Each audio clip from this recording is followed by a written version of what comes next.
Muy buenas tardes. En primer lugar, muchas gracias por su presencia. Lo digo con satisfacción y alegría porque otra vez el auditorio de este foro está lleno y para nosotros es un enorme motivo de alegría y satisfacción. Hoy vamos a celebrar el segundo acto de lo que es un ciclo que se titula Un nuevo Frente Popular en España. Hoy vamos a hablar de los antecedentes históricos y los fundamentos, y para eso tenemos al director del ABC, Bieito Rubido, y a un historiador, José Varela Ortega. No sé lo que van a decir, pero en cualquier caso estoy seguro que será extraordinariamente interesante. Y si les parece, voy a comenzar el acto de hoy explicando lo que yo pienso que son antecedentes históricos, fundamentos de lo que tenemos delante de nosotros hoy en el Gobierno de España. Un frente como el que gobierna hoy España no es un gobierno de un partido político. No estamos, por ello, ante un gobierno de un partido, ni tampoco ante una coalición de partidos políticos en el gobierno. La naturaleza de un frente es diferente y por ello también su evolución y sus riesgos son diferentes para nuestra sociedad. La razón principal de este ciclo es nuestra preocupación, la de nuestras fundaciones, por el hecho de que en general no se comprende lo que tenemos delante de nosotros. Nos quedamos a veces en las anécdotas y siempre en la superficie. Para comenzar, pocos se atreven en España a denominarlo por su nombre, un gobierno de frente popular, populista, nacionalista. Y ello significa un mal arranque. Si no somos capaces de denominarlo, de definirlo, de reconocerlo por su nombre, no seremos capaces de diagnosticarlo, de comprenderlo, de hacerle frente y, por último, no seremos capaces de presentar una alternativa al mismo. El origen, el arranque de los frentes es fácil de diagnosticar, pero su resultado y su final es casi siempre imposible de prever y de pronosticar. Nacen por la frustración, por la revancha, que son los sentimientos que más se aproximan al odio, al rencor y, en definitiva, siempre a la causa de la fractura. Porque los frentes son causa y efecto de la división y de la fractura en el seno de una sociedad. Por ello, los frentes surgen en el punto más débil de cada nación, no solo en España. Si Gran Bretaña tiene su punto más débil en sus dudas y en sus vacilaciones de si son continente o no europeo, surge el Brexit, un frente de ruptura. Si Italia tiene su punto más débil en el desorden, surge un frente del desorden en su gobierno. Si Francia tiene su punto más débil en la sociedad que ha generado, siempre en el permanente riesgo de la vanguardia, con 8,5 millones de islamistas, surge un frente nacional. España, que tiene su punto más débil en la nación, tiene un frente popular, populista, nacionalista, que hoy nos malgobierna. Y hecha esta afirmación, lo que es seguro y cierto, como la historia acredita, es que en los frentes ganan siempre los extremos. Pierden los moderados que están dentro del frente y pierden todos los que están fuera del mismo, es decir, la mayoría social de los españoles. Los frentes, como antes he dicho, por su propia naturaleza, fracturan, dividen, polarizan, extreman la sociedad en la que han sido capaces de emerger. Los frentes no tienen límites, ni morales, ni legales, ni democráticos, y buscan siempre los recovecos para sortearlos y para superarlos. Los frentes que son la expresión del apogeo de una crisis significa, valga la redundancia, el apogeo del desorden, de la inseguridad jurídica, de una sorpresa desordenada. Pero para poder diagnosticar con precisión el momento en el que vive el frente, que me atrevo a decir que hoy es de avance y de consolidación, con todas las dificultades y retorcimientos que ustedes quieran, pero sobre todo para diagnosticar el futuro inmediato hay que acercarse a los antecedentes inmediatos e históricos.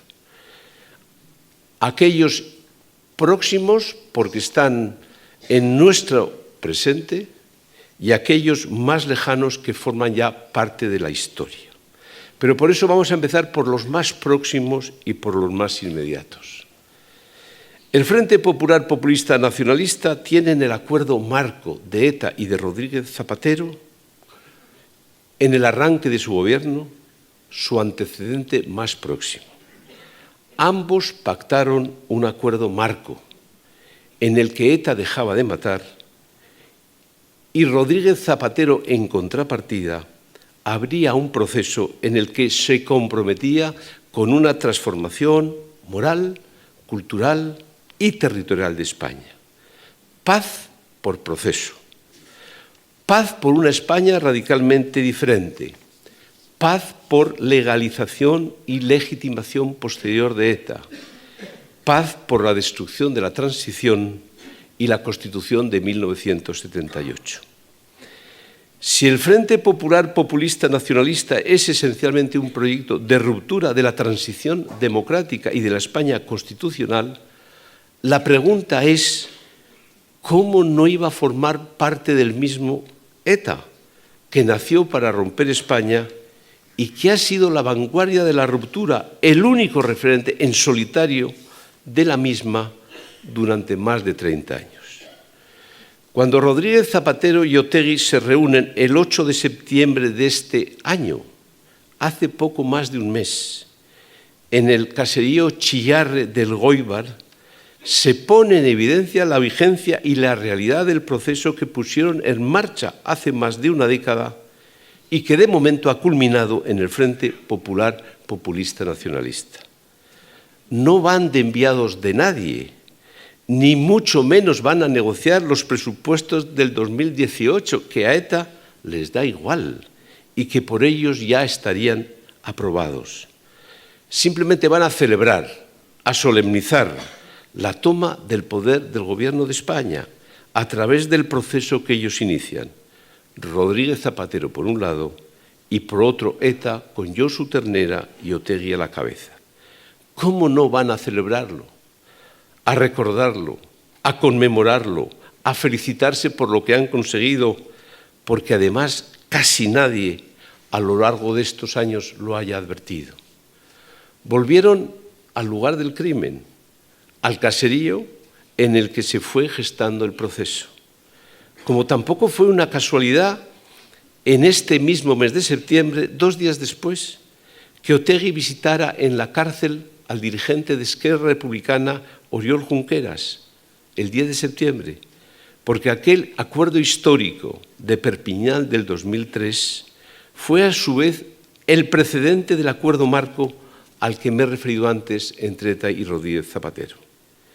El hecho que de la petición del encuentro con Zapatero fuese de ETA no es tampoco casualidad.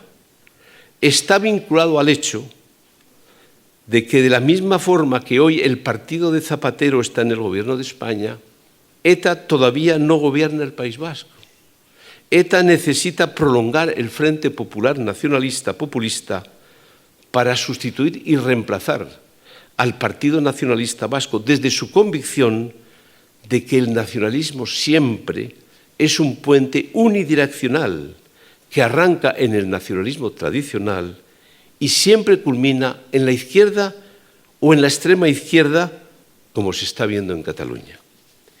Y todo esto lo digo y casi lo desmenuzo hasta el detalle, porque una de las tragedias que hoy vivimos no es solo el hecho de que se produzcan estos encuentros estas conmemoraciones, sino sobre todo es el silencio, la incapacidad de comprensión de lo que está pasando por quienes no somos ni nacionalistas ni de la izquierda. Una vez más, la causa, nuestra comodidad. Es mucho más cómodo afirmar que hemos derrotado a ETA, es decir, una media verdad, es decir, la peor de las mentiras, que atrevernos a decir que ETA es cofundador, coautor, en origen, protagonista máximo, por ello, de un proceso que ha desembocado en el gobierno que hoy tenemos. En consecuencia, la fuerza del Frente Popular, más que la suma y la capacidad de sus elementos, los que lo componen, radica en el silencio, la miopía, la incomprensión, la incapacidad de diagnóstico, la comodidad, la cobardía de quienes compartimos unos principios. El antecedente histórico de este nuevo Frente Popular se encuentra en el Frente Popular que se gesta en España entre 1934 y 1936, de infausto recuerdo para los españoles. Ha transcurrido el tiempo suficiente para que las similitudes y las diferencias del nuevo frente respecto del viejo frente corresponda ya a los historiadores, como José Varela, que hoy nos acompaña con mucha más autoridad que yo. Pero invadiendo ese terreno, no me resisto a la tentación, al menos, de trasladarles unas breves consideraciones. Es verdad que poco o muy poco tiene que ver aquella sociedad con la actual, y por ello yo estoy convencido que el desenlace de aquel no va a ser idéntico a este. Es verdad que en la composición de aquel frente no estaban con la fuerza que hoy tienen los partidos nacionalistas en el poder, y esencialmente un proyecto que no existía en aquellos años 30 como el de ETA. Es verdad también que el contexto internacional es completamente diferente al de hoy. Pero no nos engañemos. Si en aquellas fechas aquella composición, aquella suma, era la peor de todas las posibles, la que hoy ostenta el Gobierno de España es la más letal de todas las que pudiéramos haber escogido. La naturaleza, la razón originaria del Frente fue la misma que hoy, la necesidad de la fuerza, la necesidad de reemplazar la fortaleza democrática por la fuerza, ya que la dinámica y evolución de los partidos políticos no era suficiente para que una izquierda democrática constitucional recuperara el poder que había perdido en la mitad de la Segunda República. Y lo mismo hoy, después de 40 años de democracia en España. Para ello hubo y ha habido necesidad de poner en marcha un frente que por otro lado es suicida. Pero recapitulemos para no perdernos. Los protagonistas en origen del frente que hoy nos gobierna son Rodríguez Zapatero y ETA. ETA por razones obvias, por su propia naturaleza, por su proyecto de ruptura de España, más allá de su condición terrorista. Y Rodríguez Zapatero, en su momento, para aislar al Partido Popular, con la finalidad de tratar de evitar la vuelta al gobierno de España, una vez que se había alcanzado una mayoría absoluta. Los protagonistas del frente con que nos encontramos hoy, además de Sánchez como continuador de Zapatero y de ETA, son Esquerra Republicana de Cataluña y el nacionalismo catalán, como las actuales vanguardias del movimiento nacionalista y líderes del proceso. Esto es de lo que fue y es un golpe de Estado. Podemos es el otro gran protagonista del frente de hoy, como una primera consecuencia del vista a la izquierda, utilizando un símil militar, que se produjo en España como consecuencia lógica del proceso descrito, y hoy por ello aparece como perejil en todas las salsas, que es un hecho habitual cuando uno no forma parte del equipo de fundadores. El Partido Nacionalista Vasco, otro integrante del mismo, porque siempre que se ha producido un frente en España de un modo a otro ha estado porque representa la fractura de España a cámara lenta, porque no tiene opción, aunque sea el partido que más en peligro está dentro del frente, por la potencia del proyecto de ruptura de ETA. Y en el día de hoy, en mi opinión, el frente no está retrocediendo, está avanzando como era lógico. Los encuentros sin disimulo de todos los elementos que lo integran, en la cárcel y fuera de la misma, en España y fuera de España, y algunos gestos inequívocos propios de los frentes, que nunca son acciones propias de un gobierno, sino elementos para fracturar y polarizar, todo ello son demostraciones de su avance. Por citar el último gesto, el anuncio de su reforma del Código Penal, para despenalizar las ofensas al rey, a España y a los símbolos nacionales, hechos que confirman este avance. El avance va a ser retorcido, lleno de dificultades, pero al mismo tiempo implacable. Y el desorden va a acrecentarse.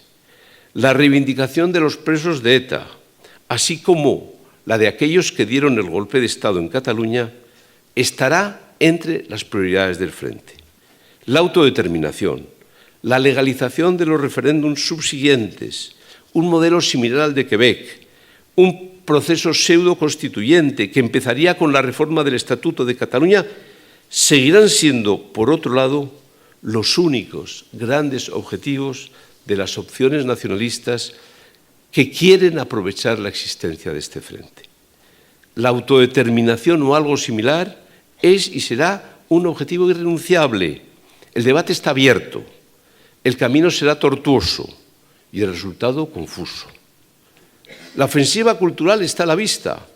Su objetivo fundamental será la sustitución del orden moral y social emanado de una tradición cristiana esencial en la historia de España. Y aunque algunos no lo quieran aceptar, veremos una confrontación abierta, antes que después con la Iglesia Católica, una orientación hacia el relativismo moral, la eutanasia y una invasión de la ideología de género en el ámbito educativo. Pero para algunos de nosotros, siendo importante diagnosticar el frente, lo más relevante y lo más difícil es la alternativa al frente, pero no solo en términos políticos, también en el ámbito cultural. Y lo digo porque la irrupción de este Frente Popular ha puesto de manifiesto la incomparecencia cultural de la derecha social y política, un cierto desprecio por el valor de las ideas, de los valores morales y del diagnóstico de quienes integran nuestro espacio social y político, y que por ello se han visto sorprendidos por un mero ardid, pretexto envuelto en moción de censura, cuando simplemente es la consecuencia lógica de un proceso. Más vale tarde que nunca. Pero tenemos que ser capaces de diagnosticar y reencontrarnos con la verdad del proceso que no hemos querido aceptar. No necesitamos un relato, en definitiva una historieta. Necesitamos decir la verdad por desagradable que sea esta. Lo reitero, si no entendemos la naturaleza del proceso que hemos vivido durante más de una década, no entenderemos la naturaleza del Frente Popular. El Frente Popular del 36 originó un frente contrarrevolucionario que afrontó aquellas elecciones del mes de febrero de aquel año, en las que se pusieron ya definitivamente de manifiesto las trampas que se hicieron, como muy bien refleja el libro de Álvarez Tardío y Villa. Hoy, el trabajo y el esfuerzo de todos solo exclusivamente está en la consolidación abierta, sin miedos y sin complejos, de una alternativa al frente. Esta tarea es inaplazable y urgente, porque la reválida del frente van a ser las elecciones municipales y autonómicas del próximo año. El Frente Popular Populista Nacionalista arrancó electoralmente en las elecciones municipales del 2014. El siguiente paso ha sido el Gobierno de España. Ahora se acerca su reválida. Y una vez más en la historia de España, unas elecciones municipales adquieren una singular trascendencia, ya que si se consolidase el frente en términos de poder local y autonómico, el riesgo de permanencia del frente se multiplicaría. Y termino. Como muy bien recuerda José Varela Ortega en su libro Los señores del poder, Luis Araquistáin, un dirigente radical de la izquierda española, responsable de la bolchevización del Partido Socialista en aquellos años, señaló en 1955, tras nuestra tragedia nacional, que la futura democracia española debe evitar los errores de la Segunda República. Lamentablemente, visto lo visto, seguimos confirmando que el hombre es el único ser vivo que tropieza dos veces en la misma piedra. Muchas gracias.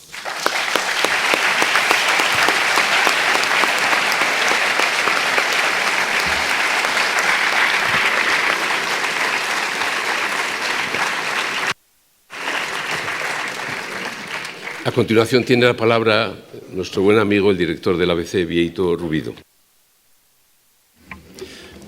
Buenas noches a todos y muchas gracias, porque la verdad es que da gusto venir siempre a los actos que organiza Jaime, que organiza la Fundación Valores y Sociedad y la Fundación Villa Cisneros, porque da gusto ver tanta gente que está preocupada y pendiente de lo que ocurre en nuestro país. Se pueden imaginar que, aunque me han puesto en el centro, yo soy el telonero de este acto, porque ante la figura de don José Varela Ortega y la figura de Jaime Mayor Oreja, pues efectivamente los periodistas tenemos que hacer un hueco. Yo tampoco, además, voy a hacer una intervención del rigor de mis dos compañeros de mesa, sino que quiero compartir con ustedes algunas inquietudes de lo que está ocurriendo ahora mismo en España y que podían o podemos establecer como efectivamente el error permanente que la sociedad española está dispuesta a cometer cada 50, 60, 80 años. Pero quiero, como cuestión previa, recordar aquella anécdota que se contaba de don Ramón María del Valle Inclán, que asistía al fondo en la sala en el Salón del Ateneo a una conferencia, y el conferenciante empezó diciendo algo parecido a lo que estoy diciendo yo. Y desde el fondo dijo, bueno, pues si usted de esto no sabe, por favor cállese, ¿no? Pues eso no es lo que yo pretendo, simplemente quiero decirles que mi intervención no tiene el rigor del historiador ni tiene el rigor del pensador. Tiene básicamente las pinceladas epidérmicas de lo que un periodista puede observar en este momento en la vida de España. Y me voy a centrar básicamente en lo que está ocurriendo, que además seguro que comparten ustedes la inmensa mayoría conmigo.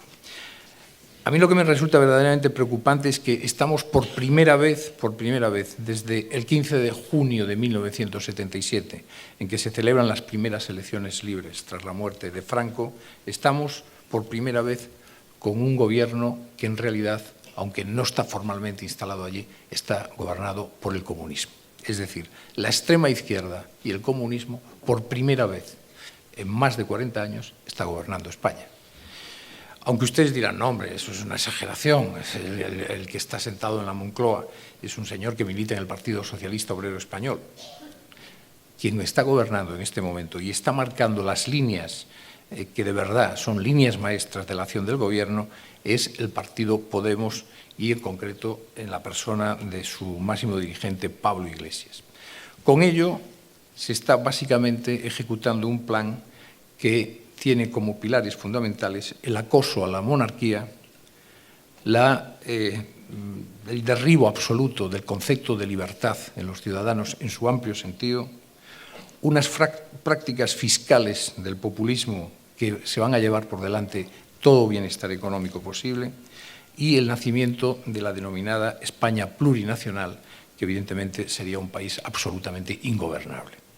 Esas son las 4 líneas maestras con las que Pablo Iglesias le está permitiendo gobernar a un señor que para mí precisamente creo que es de donde parte todo el problema. El problema parte de que la sociedad española padece una gran incultura política. La padecemos los ciudadanos de la calle, pero la padecen de una manera muy preocupante quienes se han convertido en protagonistas de la vida política española. Tenemos un serio problema y es que son profundamente incultos.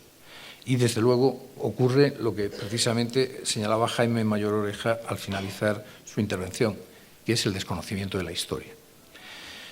Como consecuencia de eso, la personalidad del actual presidente del Gobierno es una persona que no tiene ideas.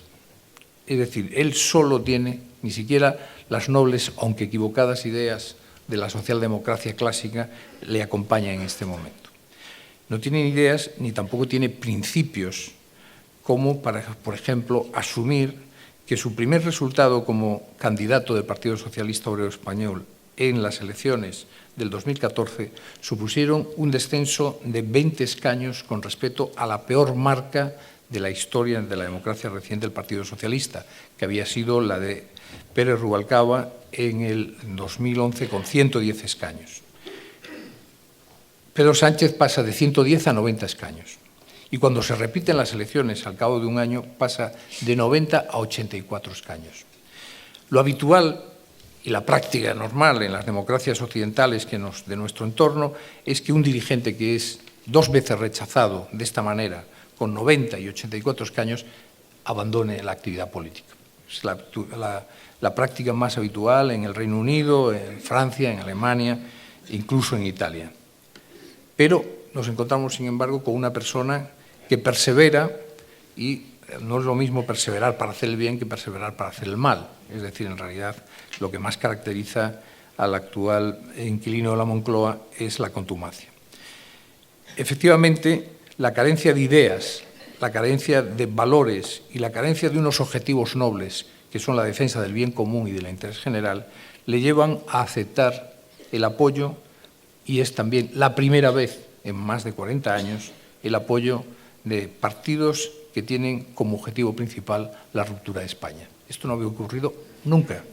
Es la primera vez que un partido que se dice de gobierno, que un partido que tiene en la reciente etapa histórica de España contraídos méritos con la sociedad, como es el Partido Socialista Obrero Español, la primera vez que acepta sentarse en la Moncloa con el peor resultado de la historia, 84 escaños, y sin embargo apoyado con los partidos independentistas catalanes, con el Partido Nacionalista Vasco, cuya lealtad con el proyecto constitucional español es bien conocido, es decir, ninguno, y con los partidos que han apoyado durante todos estos años al movimiento terrorista ETA. Con esta situación, como ven ustedes, el valor de los aliados, de todos estos aliados, nos hace pensar que efectivamente España y la idea de España y la convivencia y los valores que alientan la idea más clásica de democracia están seriamente en peligro. ¿Qué se ha conseguido con esto? Se ha conseguido crear un ambiente. El ambiente político de España, el ambiente actual que vive España, es el ambiente que probablemente ustedes creen que todas las personas que iban gritando y que iban a quemar iglesias, todas querían quemar su parroquia, la iglesia donde hizo la primera comunión su hijo. ¿Creen de verdad que pensaban en eso? Muchos ni lo pensaban. Pero el ambiente era el ambiente de ir a quemar iglesias. Evidentemente, como muy bien señalaba Jaime Mayor Oreja, no es la misma circunstancia, ni es la misma España, ni es la misma sociedad, ni es la misma economía, ni es la misma Europa. Pero no cabe duda que estamos ante un ambiente de verdadera preocupación en el que precisamente las fuerzas políticas lo que están intentando desde la izquierda y desde la extrema izquierda es cambiar el status quo que nos ha acompañado desde 1977 hasta nuestros días. Y ese status quo, como les decía al principio, está basado básicamente en 4 grandes líneas. En primer lugar, plantear un referéndum, una reforma de la Constitucional y posteriormente un referéndum, básicamente para que cambiemos la monarquía parlamentaria. Esto no me lo estoy inventando, esto me lo ha dicho a mí personalmente Pablo Iglesias, que incluso me ha dicho, tenemos encuestas que demuestran que ganaría evidentemente la opción de la República. Es decir, una de las líneas maestras del momento actual es el acoso a la monarquía, a la institución de la corona, e implantar un modelo de república. En segundo lugar, uno de los aspectos, y créanme que esto es muy importante, uno de los aspectos que a mí me preocupa más de este momento es que lo que está verdaderamente en peligro en este momento en España es la libertad de expresión. Actos como estos, que son actos en sí mismos de civilización, están seriamente en peligro. Va a llegar un momento que con las normas que ellos quieren imponer, por ejemplo, hacer este tipo de afirmaciones como las que estoy haciendo yo, pueden ser o constitutivas de delito. La libertad en todas sus expresiones, Fíjense que están planteando que poder estudiar el periodo de los 40 años del franquismo en sí mismo puede ser delito. Hacer cualquier afirmación sobre esos años puede ser constitutivo de delito.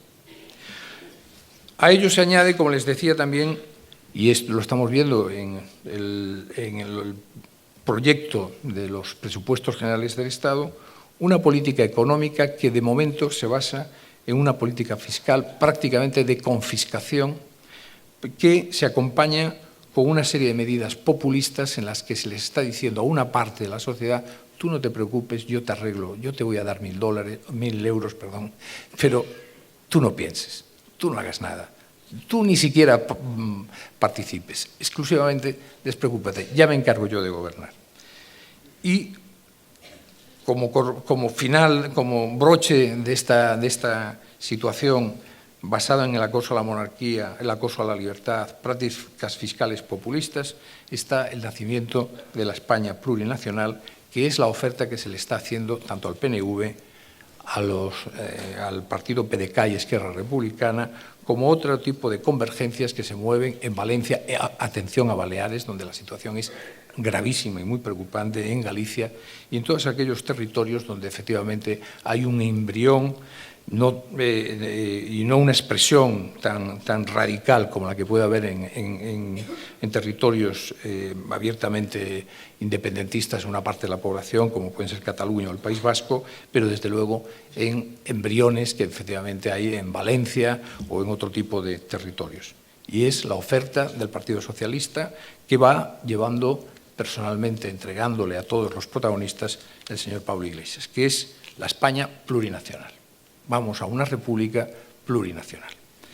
Esto tampoco nos debe asombrar, esto lo van contando con toda claridad. El que no quiera escucharlo, el que no quiera oírlo, en fin, no hay peor ciego que el que no quiere ver, pero es la oferta que están haciendo.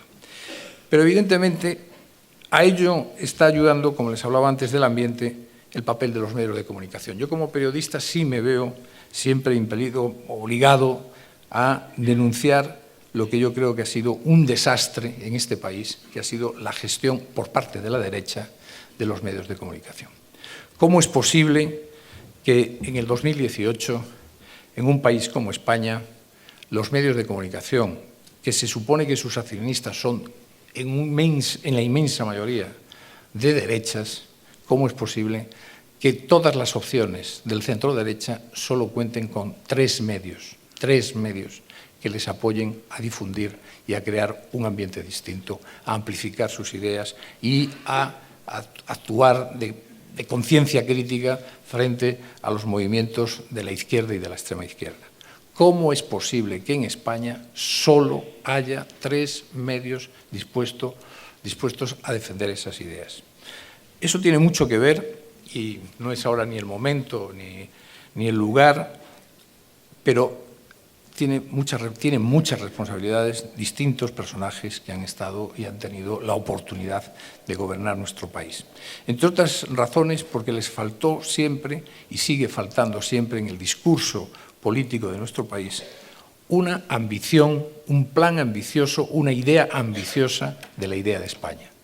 Y yo creo que en este momento no hay nada más progresista, entendiendo por progresista todo aquello que nos hace mejores, que nos hace más libres, que nos hace más justos, que nos hace más cultos.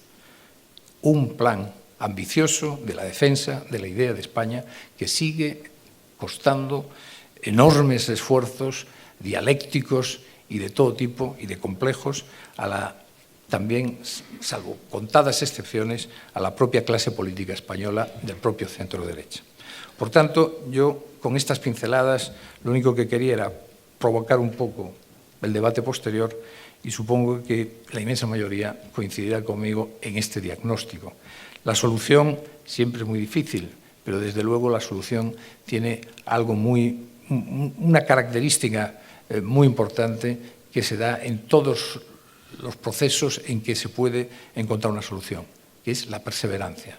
Si no perseveramos en la defensa de nuestras ideas, si no somos valientes en defensa de nuestras ideas, coincido un poco también con otra de las reflexiones que apuntaba Jaime Mayor Oreja. Muchas veces se imponen los malos porque los buenos no hacen absolutamente nada. Muchas gracias.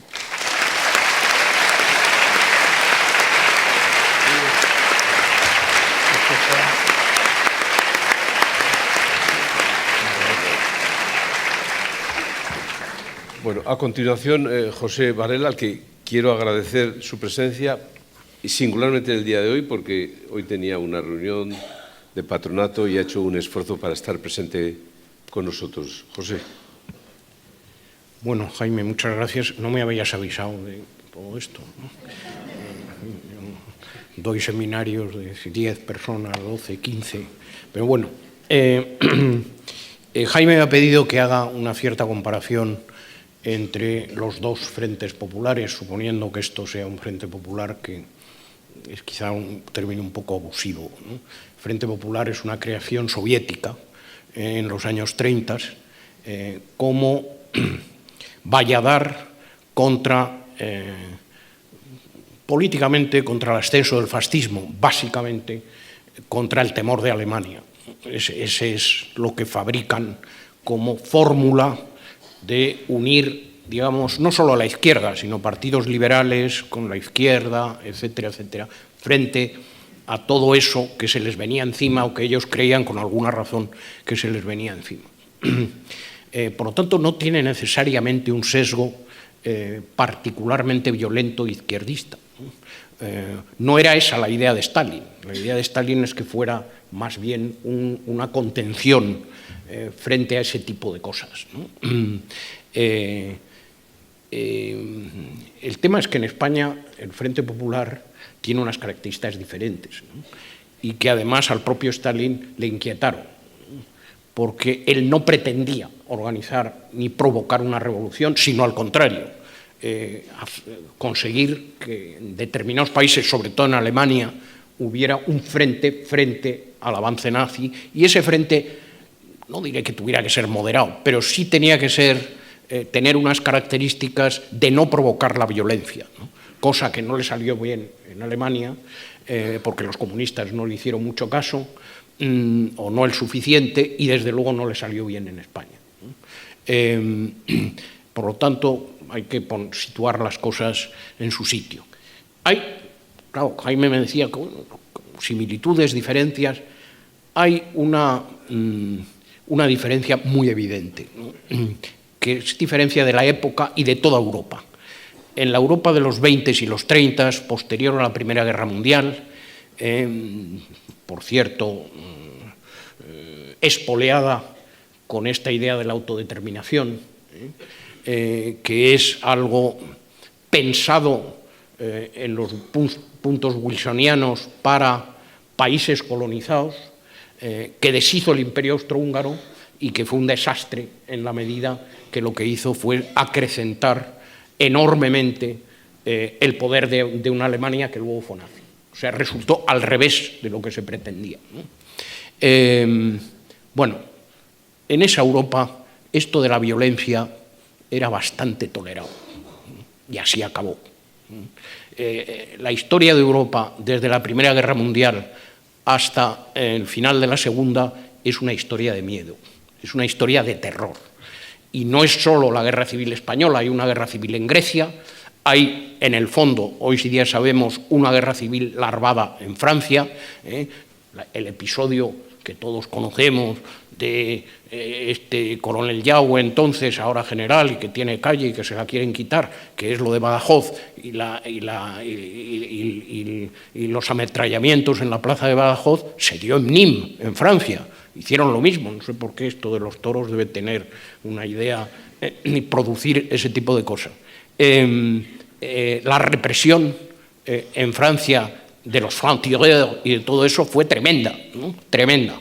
Y por cierto, claro, cuando nos hablan de la transición española, dicen, hombre, no hubo una limpieza de un régimen autoritario del franquismo y tal. Bueno, de acuerdo, hubo algo que fue pactado y por eso se hizo de manera pacífica, democrática. Los ayuntamientos pusieron y quitaron los nombres que les pareció en cada ciudad. Bueno, en Francia no. En Francia la liberación aliada fue seguida de una represión sangrienta y no legal. Bien, es verdad que a mí me admira mucho esto de que cuando había estas guerrillas, casi todas comunistas, muchas anarquistas, de españoles, por cierto, en la Francia ocupada de Maquis, cuando llegó el commissaire de la République con un traje cruzado, gris y tal, presentaron armas y les dijo: dejen ustedes las armas aquí, y hacen eso. A mí esa idea de la legalidad me produce una cierta admiración, ¿no? Como si ven ustedes al lado del Les Invalides el museo histórico en Francia, que por cierto no hay prácticamente nada de la Francia monárquica, salvo la batalla de Rocroi, que no nos conviene mucho. Pero bueno, lo que sí hay es letreros de Vive la loi. Esto, principio de legalidad, es absolutamente fundamental. Eso se quiebra en Europa y eso es muy distinto, y hay una tolerancia con la violencia. En cambio, la otra que no hay ahora, no la hay en Europa, no la hay en España. La derrota de ETA tiene que ver con que la sociedad no tolera ese tipo de cosas, eso es cierto, pero sí hay una diferencia.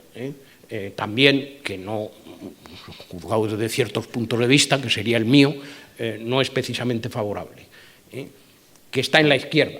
La izquierda española, como la de toda la izquierda, era profundamente antinacionalista. Los que sois del País Vasco sabéis las bromas, los chistes, los chascarrillos, los insultos que Prieto les dedicaba a los nacionalistas del PNV. Era enormemente antinacionalista, furiosamente antinacionalista.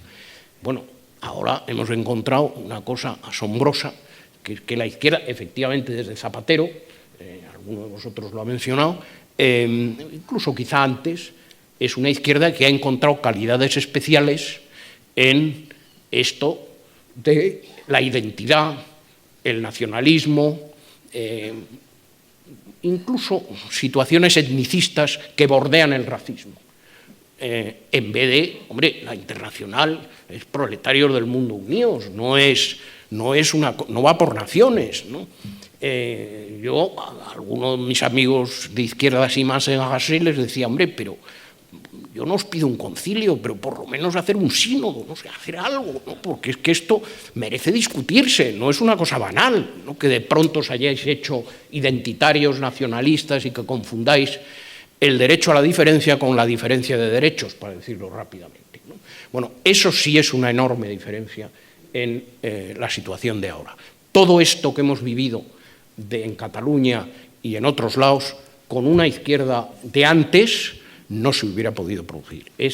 Hubiera sido impensable, impensable. Es decir, aquí hay una deserción de la izquierda de una profunda ideología internacionalista, si se quiere clasista, mucho más violenta, no es como la de ahora, pero lo de este hombre y todas estas gentes como Zapatero, es que, no sé, alguno de vosotros a Zapatero le preguntó en una de esas conferencias, y no oyó el asunto, y dijo: no he oído muy bien la pregunta, pero improvisaré una respuesta de todas maneras. Yo, después de aquello, creo que ya dije, bueno, en fin, esto no tiene buen arreglo, ¿no?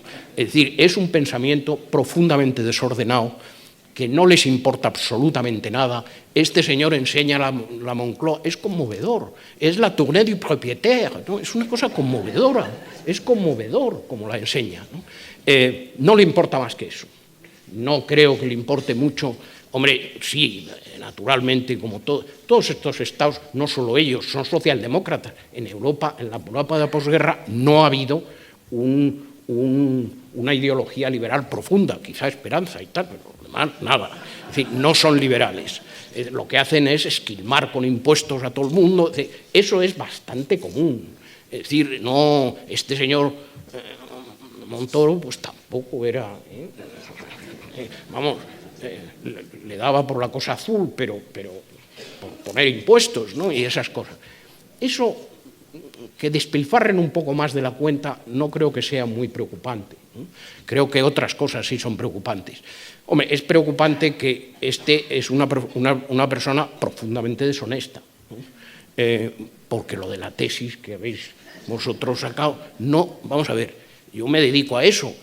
No, esto no es el índice de colesterol, no es el 15%, no. Mire usted, si lo hace usted 4 veces, eso es una cosa que no es tolerable en el mundo académico serio, no es tolerable.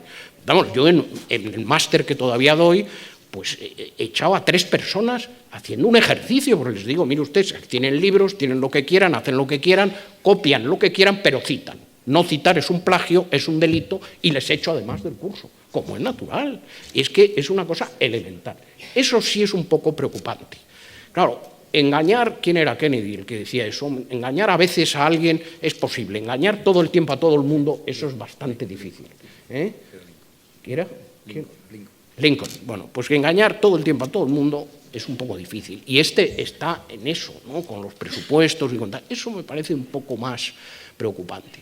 Y efectivamente le da lo mismo, y ahora vamos al tema, el asunto fundamental, que a mí me sorprende que no se haya dicho suficientemente. El problema no es que los catalanes quieran hacer un referéndum, no es el problema es que ¿quién vota? El problema es el sujeto de soberanía.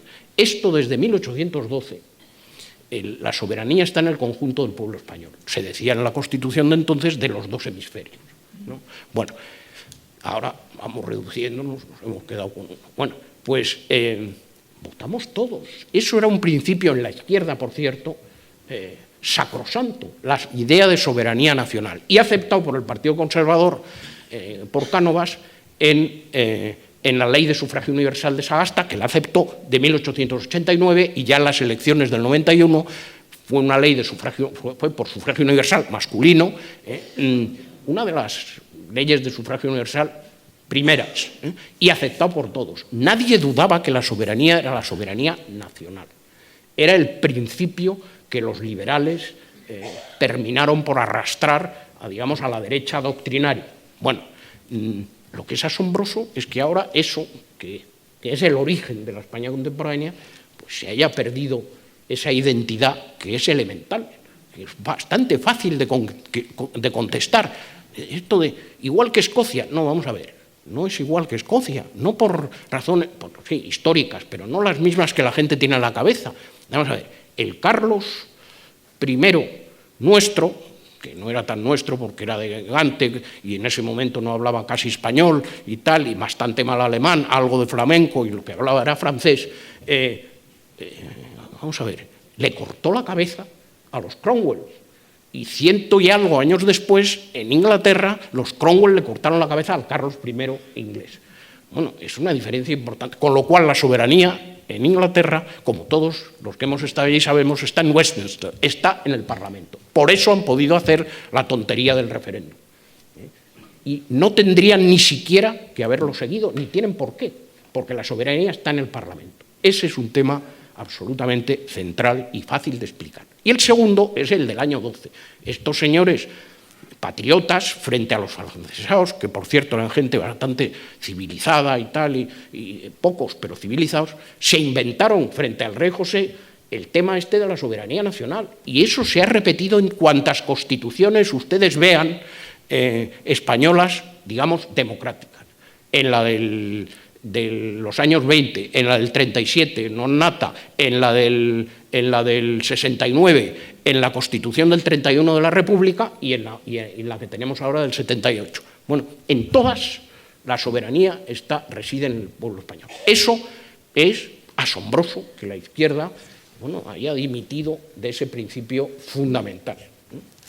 O sea, ahí sí hay 2 diferencias bastante grandes. Vuelvo un poco, porque la primera pregunta sería, bueno, pero esto de la República, ¿por qué? Porque, bueno, primero, un régimen democrático normal es republicano, eso no hay mucho problema, pero todos nos sentiríamos, probablemente de los que estamos aquí, más cómodos en la monarquía sueca, ¿no? O en la española, que nos ha salido por ahora muy bien, que en la de la República del Congo, con perdón, pero en fin, creo que estaríamos más cómodos y más nos sentiríamos mejor. Pero bueno, admitiendo esta idea, ¿cómo pasa esto de la República? Porque Azaña decía, con alguna razón, antes del general Primo de Rivera, los republicanos nos reuníamos en una tertulia de rebotica, porque éramos muy pocos, claro, no éramos nadie. ¿De qué viene eso? De una ruptura legal, que es una cosa que aquí tenemos que tener muchísimo cuidado. y que eso es lo que se hizo bien en la transición. Esto de la ley a la ley no es ninguna tontería. Esto de que las calles se cambien o no, a mí no me gusta el señor Yahweh, ¿no? Pero es mucho más civilizado que lo haya decidido un ayuntamiento, que lo haya hecho un piquete de francs-tireurs como en Francia a tiros, ¿no? Bueno, respetando las leyes, incluso las leyes franquistas, y cambiándolas. Pero mire usted, cuando se puede y cuando se debe, etcétera, etcétera. Pero de manera normal y respetando el principio de legalidad. Bueno, esto de la República empieza por esta idea de General Primo de Rivera, que era un hombre divertido, le gustaban determinados bares y señoras ahí en Sevilla, y que era el hombre dicharachero, y que creía que acabando con el turno vicioso era lo que llamaba Cambó al turno pacífico de la Restauración, que efectivamente no era democrático, pero infinitamente más civilizado que lo que había antes, acabando con el turno vicioso por un golpe militar que, por cierto, se parece bastante al de Cataluña de ahora. No salió un soldado a la calle, se dio por telegrama, y el error de Alfonso XIII fue aceptar aquello. Hombre, algunos sí aprenden de esto de la historia un poco. Yo creo que lo del 23F tiene algo que ver con la memoria que había de lo que ahí pasó. Bueno, eso que parecía gratis de conculcar una Constitución es lo que produjo y lo que armó una república muy sesgada a la izquierda. ¿De qué manera? Y eso sí es diferente en esa época de ahora. Que la alianza que hicieron los republicanos fue la idea de que aquí tenemos que hacer una alianza constituyente y además gubernamental con los partidos de extrema izquierda, sobre todo con el Partido Socialista.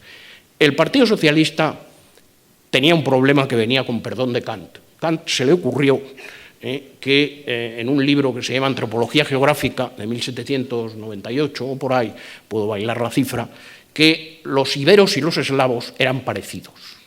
Bueno, esta idea le divirtió mucho a Tolstoy, y a Dostoyevsky ya se rió un poco de ella, pero fue Kropotkin el primero que le empezó a sacar punta al tema, y el que realmente lo entendió como potencia revolucionaria, como instrumento revolucionario, fue Trotsky. Y en España un señor que se llamaba Maurín, en tiempos de la dictadura. Y de ahí viene la idea de la bolchevización del Partido Socialista y la idea de que esto es igual que Rusia. Andalucía es lo mismo, o toda España en general, es lo mismo que los siervos rusos, etcétera, etcétera. Este es un país de braceros, tal, y aquí vamos a hacer la revolución a la leninista y a la trotskista, es decir, dando un salto adelante y librándonos de las enojosas etapas burguesas y capitalistas que Marx prescribía.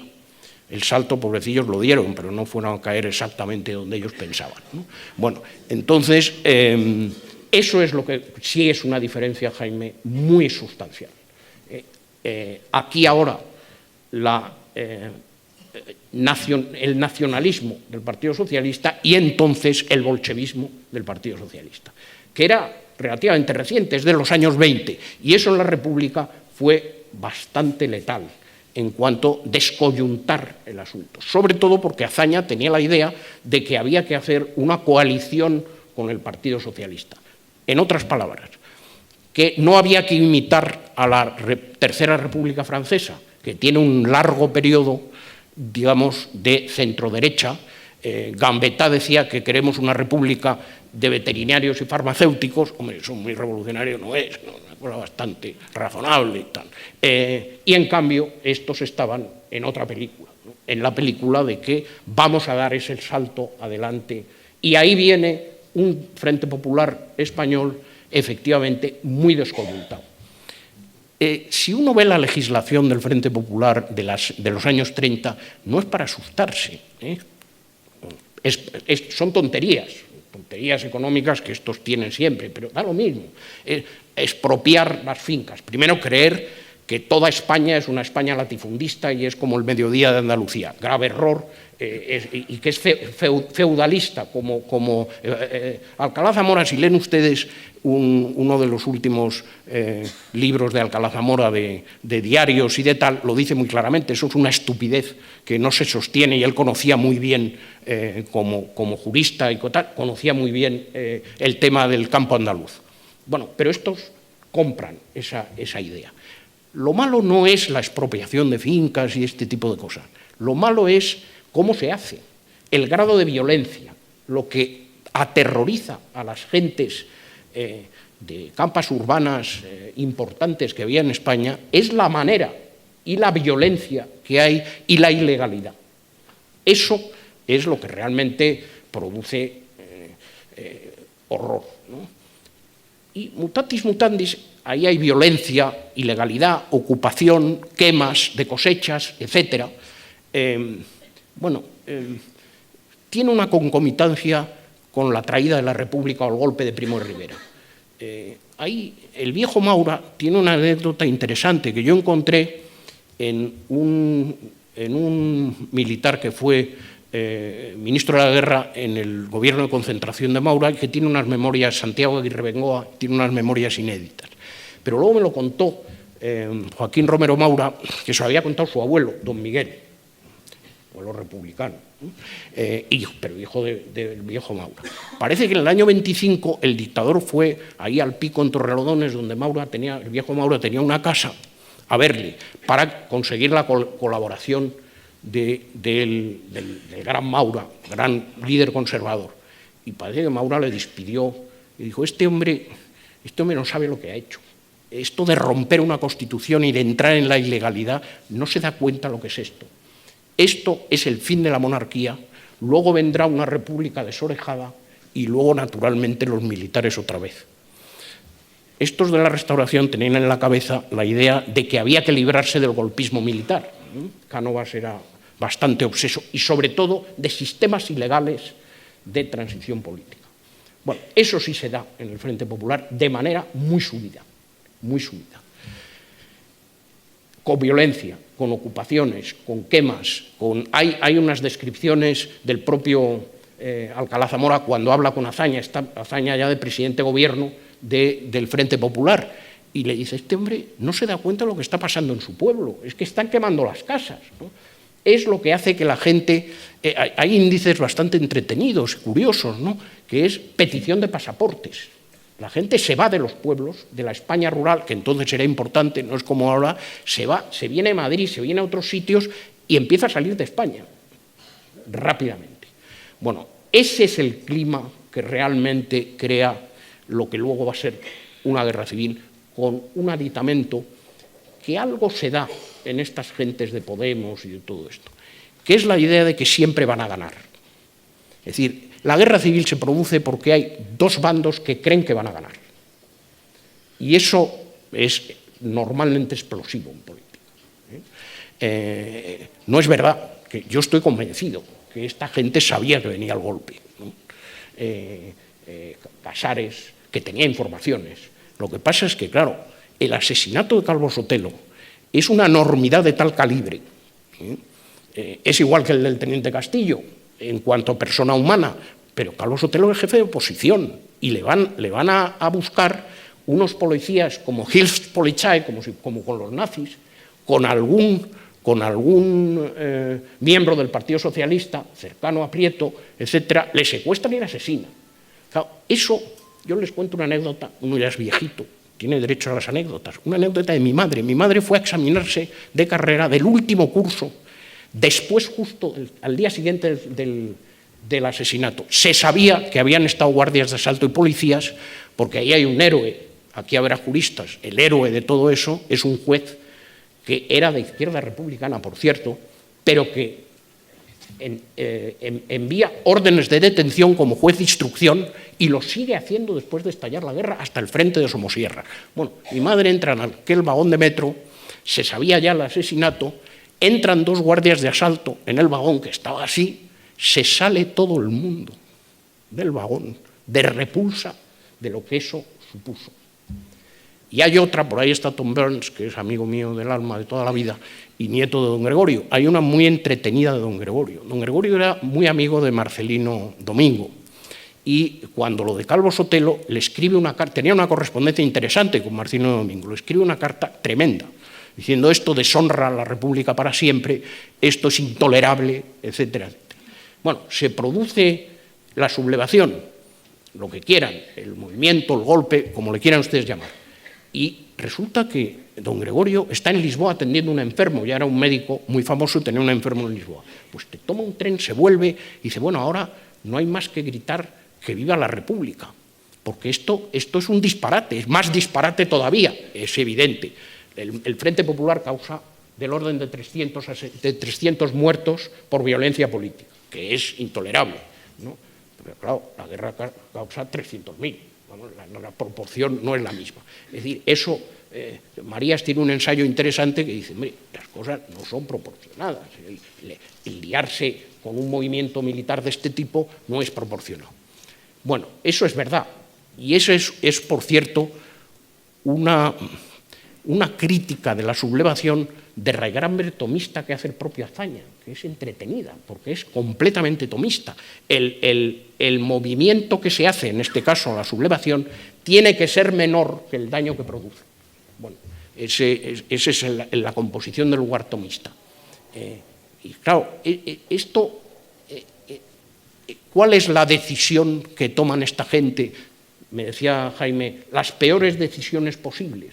Bueno, la peor decisión posible de ese gobierno del Frente Popular, todavía con Casares Quiroga, fue en una reunión en lo que entonces se llamaba en la República el Palacio Nacional, nosotros llamamos el Palacio de Oriente otra vez, en que se reunieron todos, inclusive don Miguel Maura, que luego se fue, que se les ocurrió esto de repartir armas al pueblo. Esto del pueblo no existe, es una entelequia, que eran sindicatos a los cuales armaron. Bueno, un movimiento militar que tenía pocos defensores al principio se convirtió en el salvador de las clases medias españolas. Eso produjo tales asesinatos, el final de la historia de don Gregorio es que se viene efectivamente a curar gente y le llaman a una checa, y sale descamisado, descorbatado, bueno, debió de ser una escena tremenda. Y desde ahí se va a Francia. Y yo encontré una cosa del Petit Parisien que le preguntan, pero bueno, ustedes que trajeron la República, ¿por qué se van? Y dice, porque nos matan. No se anda con muchas disquisiciones. Bueno, ese clima tremendo se gesta en no son dos mitades, dos protagonistas políticos que creen que van a ganar y que la violencia paga. Y que la violencia paga. Ahí sí hay alguna concomitancia con esta gente de Podemos, ¿no? Alguna concomitancia con esta idea de que vamos a volver las cosas del revés. Hay un artículo en una revista que yo veía en Inglaterra hace 1000 años, que se llamaba New Left Review, se llama. Seguro que ustedes han leído un artículo que hizo Pablo Iglesias hace 4 años, 5 años, una cosa así. A mí Tom me lo dio, está muy bien escrito en inglés, por cierto, no sé si lo ha escrito él, está muy bien, pero la tesis es bastante entretenida, ¿no? La tesis es, en el principio era el verbo, dice Pablo Iglesias, el de Lenin, no se entiende. Y Lenin cometió un error, que es no plebiscitar la revolución. Y eso es lo que acertó el general Perón. Nosotros tenemos que ir primero a la pasoquización del Partido Socialista, lo dice varias veces, y luego, ahí, es verdad, no habla de referéndum, él habla de plebiscitos. Hay que ir a un plebiscito republicano. Bueno, yo no sé si con esto le da unas pinceladas de que hay cosas parecidas y otras muy distintas. No me consuela, y con esto termino, la idea de creer que, bueno, como ahora la clase media española, este es un país próspero, bastante próspero y tal, es muy distinto de lo que había. Las revoluciones, ya nos enseñó Tocqueville, que no se producen por pobreza, ¿no? Se producen cuando hay expectativas insatisfechas. O sea, que eso, que tengamos cuidado. Y luego una cosa bastante elemental que yo no sé por qué nos repetís todos los días en el periódico y que aquí nos repetimos todos los días. Este país ha tenido enormes problemas, ¿no? Pero el éxito espectacular de esto, desde antes de morir el general Franco, desde finales de los 50, o sea, digamos la verdad, es simplemente sideral. El éxito de este país es espectacular.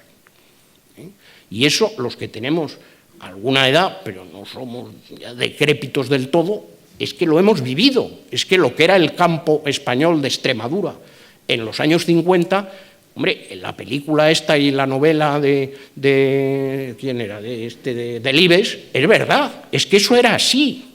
Esto es espectacular, lo que aquí ha habido.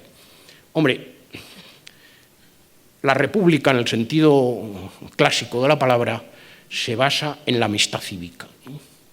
Y Prieto, al final de su vida, yo creo que Jaime ha leído algo, sí recapacita, Prieto y otros muchos de los derrotados, me dicen, hombre, la tragedia española nos deja enseñanzas muy interesantes y muy sabias, ¿no?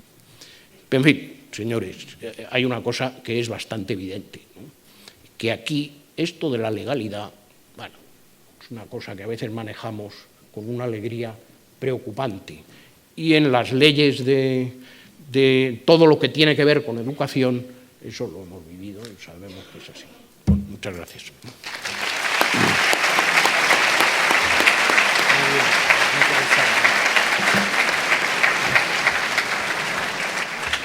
Muchísimas gracias, don José. Yo voy a ordenar un momentito a tratar de ordenar la segunda parte. Tendremos como media hora aproximada para abrir un coloquio entre nosotros, pero yo voy a abrirlo diciendo que yo creo que deberíamos de aprovechar el coloquio con una primera consideración sobre las perspectivas del Frente Popular y luego lo que yo creo que estamos obligados a una segunda ronda, las perspectivas de la alternativa. Es decir, ¿cómo se organiza una alternativa al Frente Popular que hoy tenemos, ¿no? Y en la primera me atrevo, antes de hacer la pregunta que yo creo que puede servir de reflexión para el director de la ABC y para José, yo me atrevo a decir lo siguiente. La perversidad no está solo en el proyecto de Podemos. La perversidad del proyecto está en su origen. Es el proyecto que se instala en la etapa de Rodríguez Zapatero. Como antes he dicho, Podemos es evidente que es como el perejil que está en todas las salsas, esencialmente en ese proyecto que se pone en marcha en España al principio de los 2000, el 2004. Y es evidente que ahí radica la perversidad del proyecto en su origen, la transformación radical de España. Y evidentemente luego lo que hace, como perejil en todas las salsas, Podemos se apropia. No es el proyecto de Podemos. El proyecto está viciado en su origen, en un alejamiento de la transición democrática y de la Constitución española del año 78. Es verdad que esto arranca en el año 2000, cuando el Partido Popular obtiene mayoría absoluta. Y en ese sentido, la izquierda irredenta, la que no se conforma con la transición, la que se da cuenta que ha gobernado por mayoría absoluta el PP, no acepta y cambia radicalmente, profundamente. Y evidentemente empieza a poner en marcha ese proyecto de la izquierda irredenta en el 2004. No lo pone Podemos. Está viciado en su origen, en la no aceptación de la legalidad democrática, constitucional y sobre todo de que pudieron aceptar que el PP ganara por mayoría relativa el año 96 y no aceptaron que ganara por mayoría absoluta el año 2000. A partir de ese momento hay otra izquierda, hay un proyecto de una izquierda irredenta que quiere hacer una transición distinta y que luego evidentemente se culmina con Zapatero y luego con Sánchez. Está en el origen la perversidad de ese proyecto. Bueno, y cuando yo escucho hablar de la derrota de ETA, yo soy todo menos un hombre envidioso. No tengo dinero, no me dan envidia los hombres muy ricos, no soy sabio, no me da envidia ni siquiera José Varela en su sabiduría y Bieito Rubido en su dirección. No tengo envidia, pero yo algunas veces pienso que la derrota de ETA es envidiable, ¿eh? La derrota de ETA es envidiable. Hoy en el País Vasco, el Partido Socialista y el Partido Popular suman menos que Bildu en todas las encuestas. Es que el proceso está más vivo que nunca, que es el proceso que en el fondo quería ETA en toda su historia. Es que el 5 de mayo de este año hemos legalizado y solemnizado su legalización en el acto de Cambó con mediadores internacionales. A mí me da mucha envidia en ese sentido, en términos políticos, lo que significa el proyecto de ruptura de ETA. Jamás ETA hace 5 años podía pensar que está llegando a la situación en la que está llegando hoy España. Entonces, mi pregunta a los dos que están hoy aquí es, bueno, ¿cómo se va a proyectar este frente? Este frente tiene dos extremos. Uno que ha definido fantásticamente Vieito, el comunismo, la extrema izquierda. Pero tiene otro frente, que es el frente nacionalista que quiere también de una manera radical avanzar en la autodeterminación, en la fractura de España. ¿Cuál va a ser el orden de los extremos? Es evidente que inicialmente todos van a querer revalidar su éxito en las elecciones locales y municipales, que se sostenga el frente. Es verdad que ellos lo que quieren fundamentalmente es que en estos momentos no haya alternativa. Es evidente que ellos lo que quieren esencialmente en las elecciones municipales es que consolidar su poderío. No va a haber anticipo de elecciones, no les interesa, ninguno de ellos lo quieren. Será tortuoso, difícil, pero es evidente que no van a adelantar unas elecciones generales. La pregunta que yo suscito, si me permiten, y evidentemente que ellos hablen de lo que quieran, pero ¿cuál va a ser el orden de los extremismos en España? ¿Van a avanzar simultáneamente? ¿Va a avanzar primero una reivindicación nacionalista que es parte esencial de todos esos partidos? ¿Van a avanzar políticas de socialización pseudocomunistas impuestas por Podemos? Las perspectivas del frente. Esa es la cuestión que suscito encima de la mesa.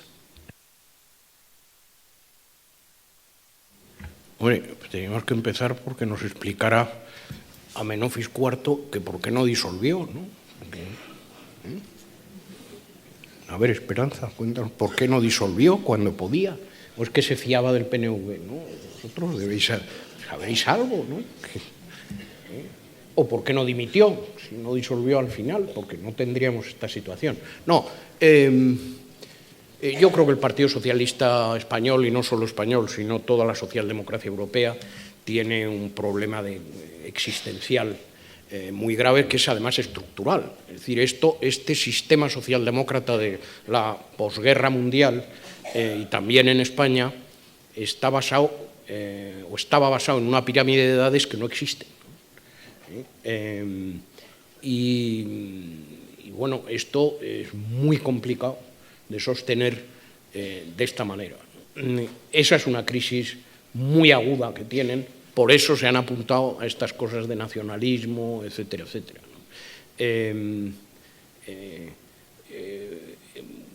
Tú dices que en una situación prerevolucionaria el extremista siempre se come al más moderado.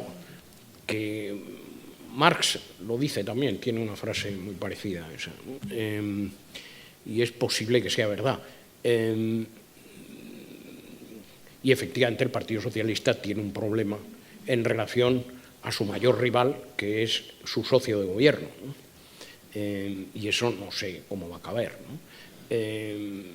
Ahora, aquí hay vamos a ver, otra diferencia grande con la República, si se me olvidó decirte, es que en la República los partidos disputaban votos por los extremos y ahora se disputan los votos por el centro, ¿no? O por lo menos hasta ahora. Eso le plantea a cualquier partido que quiera gobernar problemas muy importantes, ¿no? Y de mala solución, ¿no?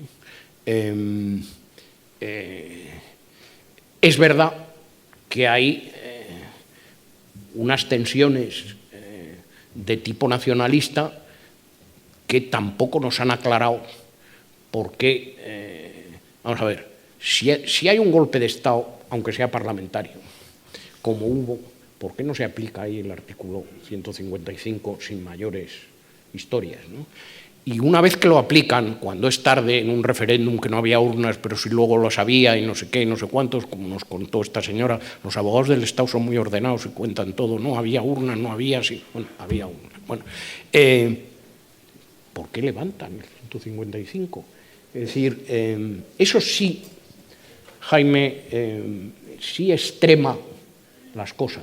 Es decir, cuando un movimiento de tipo revolucionario, sea nacionalista o no, y este lo es, ¿no?, el de Cataluña, recibe el golpe que recibió con el 155 y ahí no se movió una hoja, es muy malo luego echarse para atrás. Es muy malo echarse para atrás. Y efectivamente, todos los que nos dedicamos a esta humilde profesión que yo tengo sabemos que hay una alta inspección del Estado en enseñanza. Bueno, ¿por qué eso no se ejerce en las autonomías donde eso se conculca sistemáticamente? Volvemos otra vez a este principio de legalidad que me parece muy importante. Pero no sé. A mí me parece, bueno, yo antes de nada quería decirle a José Parrilla que el diario ABC sistemáticamente está defendiendo la idea de España y el éxito de España y hemos publicado un libro que se titula 110 motivos para admirar España. Yo proponía que fuese para sentirse orgulloso de España, pero me dijo, eso de orgulloso es un poco prepotente. Pusimos admirar. Y nosotros siempre estamos defendiendo la idea de España. Lo único que ocurre, querido José, es que hay que leer más ABC. Eso es lo único que... No, pero eso... No, si no es un reproche. Pero lo leo, oye, lo leo y además he colaborado muchas veces antes. Sí, ya lo sé. Pero oye, no, el problema es que no es que yo creo que es general. Mira, no hemos construido un relato equilibrado y al mismo tiempo apreciativo, efectivamente, de lo que es este país. No hemos construido ese relato. Quizá por la guerra, y la posguerra, y luego, hombre, ahí lo del franquismo no ayudó, ¿no? Porque claro, si uno ve al jefe de Estado haciéndose un retrato con el hábito de Santiago, ya en el año 60 casi, pues eso tiene un lado ridículo. Y entonces, ¿qué pasa? Que una cosa que es seria, como era el imperio español, en fin, o hispánico por lo menos, tiende a devaluarse y ridiculizarse. No hemos construido un relato apreciativo de lo que es esto, que es una sociedad muy vivible, muy interesante, muy exitosa. Hemos manejado nuestra gran tragedia, no hay mayor tragedia que una guerra civil, la hemos manejado con mucha sabiduría durante muchísimo tiempo y hemos salido de eso. Ahora, no hemos construido ese relato que tú dices. Sí, yo actuar en clave de éxito con la idea de España.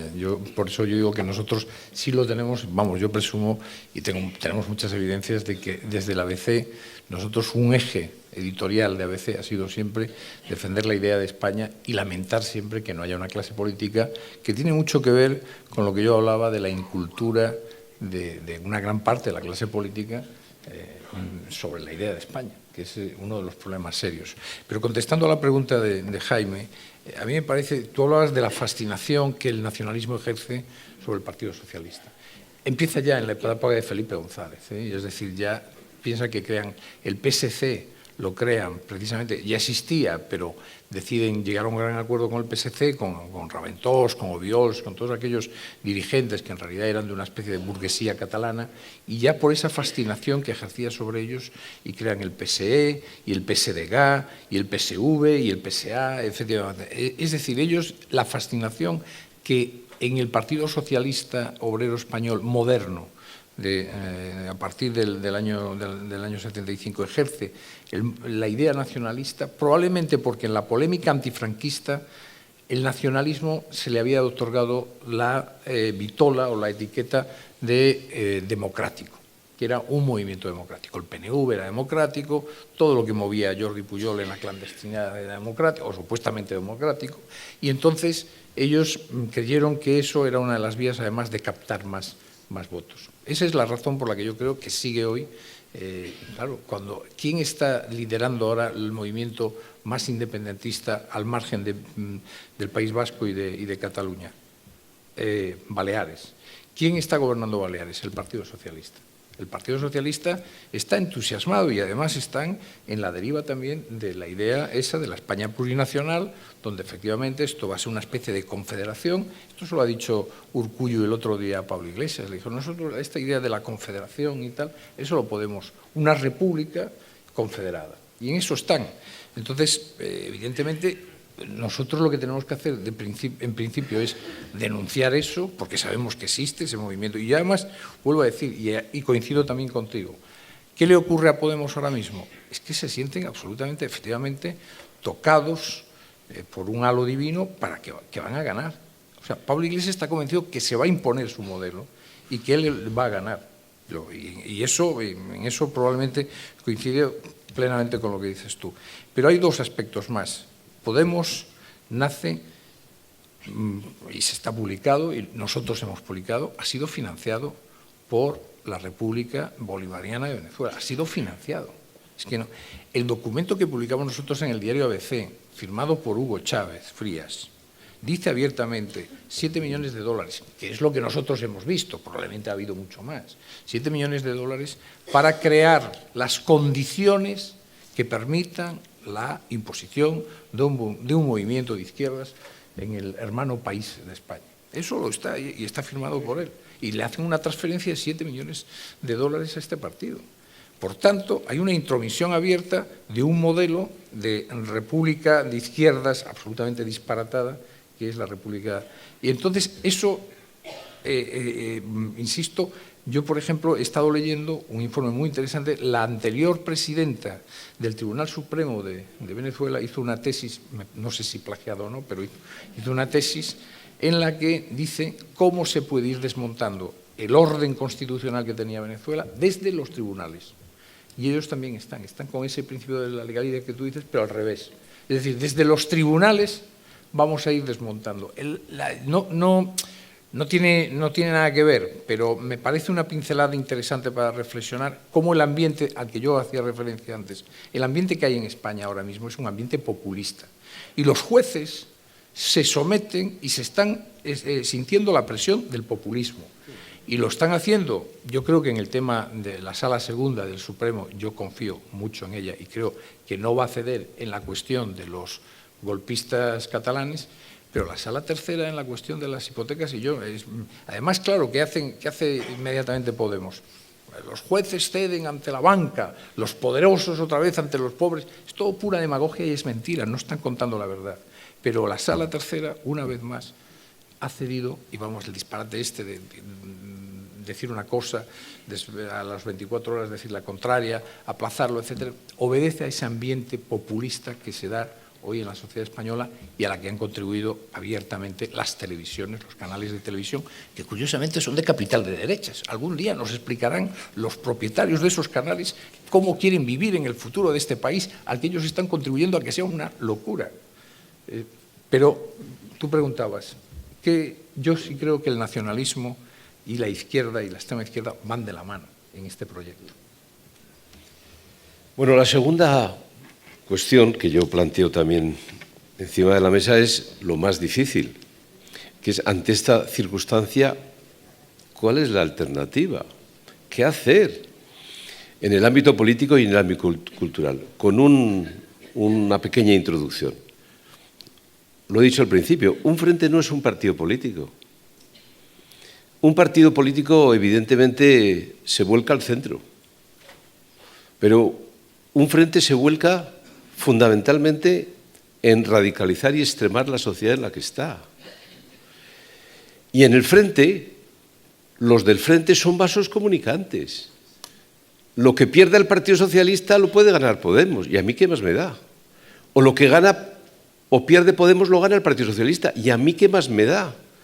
Se alimentan mutuamente, y los nacionalistas, en el caso de que Podemos retroceda y el Partido Socialista, recupera sus votos. Un frente, singularmente, no es un partido político, no hace un análisis singularmente sociológico en función de los espacios, lo que quiere simplemente es mantenerse y que se alimenten mutuamente unos respecto de otros. Y ahí está la dificultad. ¿Cuánta gente va a salir de este frente en el ámbito sociológico español? ¿Cuánta gente va a entender el frente? ¿Cuánta gente se puede escapar, pero no de un partido a otro del frente, sino fuera del frente? Y ahí paso a la gran cuestión, la alternativa político y cultural. Ellos no tienen ningún inconveniente en visitarse. Es decir, Otegi ha ido a verle a Zapatero, Zapatero a Otegi. Podemos ha visitado a Junqueras. Todos se visitan, todos en el fondo están avanzando, consolidando el frente sin ningún temor. Ya no sucede nada porque vaya a Otegi a ver a Zapatero y viceversa. Pero el problema es que en el otro lado, hoy lamentablemente hay competidores políticos. Algo tendrán que hacer. Tendrán que hacer un diseño de alternativa. Tendrán que explicar que se tienen que entender. Y luego está en el ámbito cultural. Hemos hecho, seguro que muy mal las cosas en el ámbito de la comunicación, pero los medios de comunicación afines, en el ámbito cultural, tendrán que hacer también en estos momentos un acopio, una estrategia de comunicación para explicar lo que es el frente, la perversidad del frente y a ver si ellos son capaces también de inquietar a gente buena, razonable y sensata que ha podido votar alguna opción del frente y que hoy puede estar también preocupada por la situación. Pero hace falta una estrategia de comunicación y hace falta un proyecto más en el ámbito cultural que en el ámbito estrictamente político y también en el político. Y la pregunta es a mis dos compañeros de mesa, ¿qué es lo que hay que hacer? ¿Qué se puede hacer en el ámbito político, en el ámbito cultural, sabiendo que esta sociedad se va a polarizar cada día un poco más y va a extremar sus posiciones un poco más, porque ese es el origen, la razón esencial de un frente de estas características? Hay una dificultad y tenemos que prevenir de la dificultad para hacer una alternativa no a un partido, sino a un frente de estas características. Bieito y José. Un periodista ilustre que tenemos aquí, yo conozco pocos periódicos tan influyentes en una ciudad como La Vanguardia. Pero a mí me tienes que explicar por qué el conde de Godó prefirió el dinero de la Generalitat al dinero del Estado central, o es que aquí no hubo dinero en el Estado central que le dijera, hombre, vamos a entendernos, ¿no? Porque es que esto no tiene sentido y eso es generalizable. Es decir, no es verdad que solo el Estado no esté presente en Cataluña, es que no estamos nadie. Es decir, es que no han fomentado esa diversidad cultural que podían haberlo hecho, no lo han fomentado para nada. A mí esta gente conmovedora de la sociedad civil catalana, que ahora, bueno, organizaron o fueron parte de la organización de una manifestación espectacular y además constitucional, impecable, etcétera, una especie de ferfasum patriotismus a la española y tal, una cosa bastante espectacular. Cuando empezaron, uno de ellos era historiador, lo vi por aquí, vino y tal, y dijo, bueno, estas cosas que le dicen a una vez los catalanes, bueno, como usted conocerá a la gente del gobierno, no, vivo en Madrid, pero no necesariamente, ¿no? Entonces, me dice, ¿nos podría usted dar? Bueno, pues sí, alguna gente de Moncloa, tenía yo alguna relación, y dije, bueno, a ver si les ayudan, y les dije, hombre, ayuden un poco a esta gente y tal. Y digo, bueno, ¿qué tal le ha ido la entrevista? Y tal. Bueno, nos han dado 5.000 euros. Digo, esto tiene mal arreglo, ¿no? Porque claro, si no se dan cuenta de lo que es eso y de que hay que realmente hacer periódicos de todo, un movimiento cultural, bueno, entonces no es el Estado solo, es que no hay una idea de que eso tiene que tener una respuesta de otro tipo, que tienes tú toda la razón, es una respuesta social, cultural, compleja, que tiene que estar toda la sociedad española, ¿no? O por lo menos una gran parte, ¿no? Bueno, yo eso efectivamente no lo veo. quizá más por aquí y en otros lados, pero no lo veo en Cataluña. Es decir, a mí nadie me ha dicho, fui ahí una vez, 2 veces al Ecuestre y tal, pero bueno, el Ecuestre son todos conversos de la causa, no añadimos mucho, ¿no? El Ateneo de Barcelona es donde uno tendría que ir, donde tendrían que organizar ciclos de conferencias. No es tan difícil explicar esto, ¿no? Eso no existe. O sea, Jaime, en eso tienes razón, no existe. Yo coincido plenamente en eso. Vamos a ver, la situación de Cataluña obedece a un plan de ingeniería social que pone en marcha Jordi Pujol y que tiene 2 grandes motores, que son la educación por un lado y los medios de comunicación por otro. Y Pujol tuvo la paciencia de que eso durase años y él sabía que además ni siquiera él lo iba a protagonizar, lo está viendo, pero no lo iba a protagonizar. Hay que hacer exactamente al revés. Es decir, es que hay que poner en marcha motores en clave de éxito con una estrategia ganadora de puesta en valor de la cultura española. Y hay que tener una presencia allí. Y evidentemente ningún gobierno central, desde Felipe González, yo creo que el de la UCD no tuvo la oportunidad, pero desde Felipe González, desde 1982 hasta nuestros días, ningún gobierno central tuvo una estrategia de poner en valor la idea de España, la historia de España, la cultura, una estrategia cultural. La última estrategia cultural, un poquito apañada, pero que no tuvo, la intentó César Antonio Molina, pero nadie más. No hubo una estrategia cultural ni en el País Vasco, ni en Galicia, ni en ningún territorio. En segundo lugar, evidentemente, los medios de comunicación de este país, yo antes les dije, hay 3 medios que están en condiciones ahora mismo de defender estas ideas, 3. Y les voy a decir, uno es el diario ABC, sin ningún género de dudas, el otro es la cadena COPE, y el tercero se lo dejo a ustedes que lo piensen. Seguramente no vamos a coincidir. Y no hay más, no hay nada más. Eso sí, el capital es de derechas, incluso radicalmente de derechas.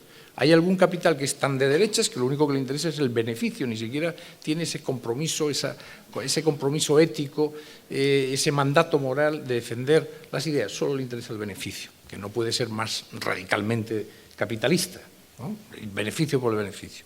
Pero lo que le falta a España efectivamente es una estrategia de puesta en valor. Yo el otro día tenía la oportunidad de hablar con una alta instancia de este país, yo le decía, pero ¿por qué no, teniendo televisión española, por qué no estamos haciendo, como hacen los británicos, poner en valor la figura de Carlos III, por ejemplo? Una de las series que más éxito tuvo fue Isabel. Se intentó después con la de Carlos I, no le salió bien, ya no siguieron. La de Isabel, el nivel de ignorancia cultural, yo no sé si en este mismo foro lo conté, pero lo he contado tantas veces, pero lo vuelvo a contar. Con motivo de la serie Isabel tuvo tanto éxito que 2 chicas de 18 o 20 años iban en un autobús público en Madrid y una redactora nuestra de ABC lo escuchó y lo escribió, que le dijo la una a la otra, oye, fulanita, ¿tú crees que al final Isabel se casará con Fernando? Eso es el nivel que tienen nuestra... Pero es que esas 2 muchachas votan. Su voto vale exactamente igual que el de todos nosotros. Votan y su voto hace que el país pueda ir en una dirección o en otra. Por tanto, a mí me parece que efectivamente falta una estrategia que no puede ser la de los 5.000 euros. Yo cuando escuchaba eso, yo viví esos días y también acudí muchas veces a la Moncloa y efectivamente salía siempre un poco descorazonado porque no había ambición de estrategia. Estábamos además en el regate corto de que las cuentas del Estado eran tan malas que no podíamos destinar, que al final era calderilla dentro de las grandes cuentas del Estado, destinar dinero allí. Todos los países que tienen una ambición no regatean en ese campo. Pero efectivamente yo creo que hay, y vuelvo al principio de mi intervención, 2 grandes motores, la educación y la información, o la comunicación. Y la comunicación no solo es la información, la comunicación también es inocular. Algunos de los mejores valores de Occidente los inoculó el Hollywood de los años 30, 40, 50 y 60. Algunos de los mejores valores. Y ahora, curiosamente, no tenemos una estrategia ni audiovisual de país, tenemos uno de las palancas más poderosas que tiene este país, que es el idioma, que nos permite relacionarnos con 500 millones de personas, que es el segundo idioma más importante de Internet. Tenemos, en fin, una historia, y en fin, no en presencia de un historiador como José Varela no voy a decir Ahora, nada. no es solo, no sé, que mirémonos a nosotros mismos, no es solo el Estado, el gobierno y tal, es la sociedad, ¿no? Eso sí se ve muy bien en un país como Estados Unidos o en otros lugares así, ¿no? En que la sociedad participa. Es decir, ahí, hombre, tampoco es tan difícil que el señor Fainé nos eche una mano, haga algo, ¿no? No es tan difícil montar cosas así, ¿no? Pero eso tienen que sentirse responsables y tenemos que sentirnos responsables todos, y hacer eso, pues por lo menos discutir las cosas, debatir las cosas, explicarlas. No es tan difícil explicar esto de que la autodeterminación no existe en ninguna constitución europea que conozcamos, que es una cosa del presidente Wilson y que acabó como el Rosario de la Aurora. No es tan difícil de explicar eso, ¿no? No es tan difícil explicar lo de la soberanía nacional desde el año 12 y que queremos votar todos. Claro, no es una cosa tan difícil, ¿no? Y el éxito de este país en muchísimas cosas. Es decir, eso se puede contar y lo podemos hacer todos si realmente ponemos un cierto esfuerzo, ¿no? Y no es solo el gobierno, es el Estado. Hombre, hay que tener que esta gente se sienta un poco, una cierta empatía. Claro, si acaban con los 5.000 euros, pues claro, la cosa es un poco triste, ¿no? Pero una cierta empatía. Pero somos todos un poco los que tenemos, cada uno en su esfera, hacer algo de este tipo, ¿no? Y es verdad que en Cataluña han empezado. Es decir, esta gente ha montado unas manifestaciones que a mí me han impresionado. No solo manifestaciones, en Barcelona hay una reacción a eso. Yo soy en eso relativamente optimista, Jaime, de la propia sociedad. Una ciudad como Barcelona genera este tipo de anticuerpos. Yo he vivido el Madrid de finales de los 50 ya muy consciente, de principios de los 60, y esto era un pueblo bastante miserable en muchas cosas, ¿no? Culturalmente hablando. Bueno, esto cambió de una manera espectacular, y no hablo políticamente, no, hablo culturalmente. Aquí hubo una reacción cultural internacional, abierta, se convirtió en otro tipo de ciudad. Bueno, eso, Barcelona hemos visto la degradación. Sale del artículo de Vargas Llosa, famoso, del Titanic y de tal. Bueno, hemos visto la degradación penosa, triste, ¿no? Si uno iba a una librería en Barcelona, veía la pobreza a que había llegado eso, la degradación, la aldeanización de esa ciudad. Bueno, pues eso veo ahora, o esa ilusión me hago, que hay un cierto efervescencia social. Estas gentes de la sociedad civil catalana son gentes de la sociedad, no son cosas generadas artificialmente. Bueno, eso me parece que puede pasar, ¿no? Que puede pasar, pero lo tenemos que hacer todos, tenemos que ir allí. Yo creo que hay que ir mucho más a Barcelona que íbamos antes, ¿no? Y que hay que procurar hablar y que hay que decirlo y eso es importante, ¿no? Yo estoy de acuerdo con lo que dices, Jaime, que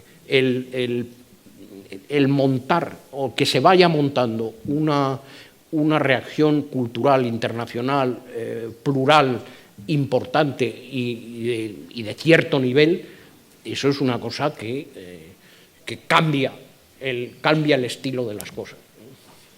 Muy bien. Pues yo creo que hemos llegado al final. Simplemente quiero volver a agradecerles a todos ustedes, muy singularmente a Bieito y a José. Decirle que el ciclo tendrá una tercera conferencia. Ha quedado muy claro que lo más difícil es lo que tenemos que hacer, como siempre. El diagnóstico, básicamente, en el diagnóstico coincidimos. Entonces, la tercera conferencia va a tratar de buscar la alternativa. Es decir, ¿qué podemos hacer? No sé quiénes van a venir en la tercera. Sé que vamos a hacerla en diciembre, después de las elecciones andaluzas. Pero vamos a tratar también desde nuestra modestia a fomentar la necesidad de una cierta alternativa al Frente Popular. Y tendrá lugar, vuelvo a decirle, en el mes de diciembre. Yo termino también diciéndole que si la situación del Frente Popular exige un planteamiento épico para financiar estas fundaciones, es trágico. No es épico, es trágico. Entonces, todo lo que sea sus ayudas, sus aportaciones, cuando José habla de 5.000 euros, he dicho, ya me gustaría que me diesen 5.000 euros. Pero en cualquier caso yo les pido, a la salida hay la posibilidad de algunos donativos, hay venta de libros, necesitamos. Y fundamentalmente quiero decirles que nosotros estamos dispuestos a ayudar en la modestísima posición que tenemos a fomentar este debate. Qué poco se habla del Frente Popular.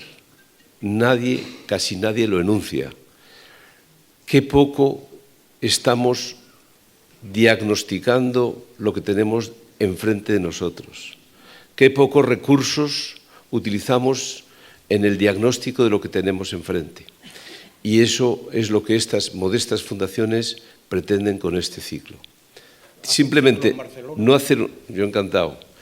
Si me das los 5.000 euros que has dicho, ya. ¿Y por qué no en el País Vasco? Estoy jubilado, pero... En cualquier caso, sobre todo, muchísimas gracias por su presencia y seguiremos trabajando en la línea de tratar de ayudar en estos momentos a favorecer una alternativa a este Frente Popular que tenemos delante de nosotros. Muchas gracias.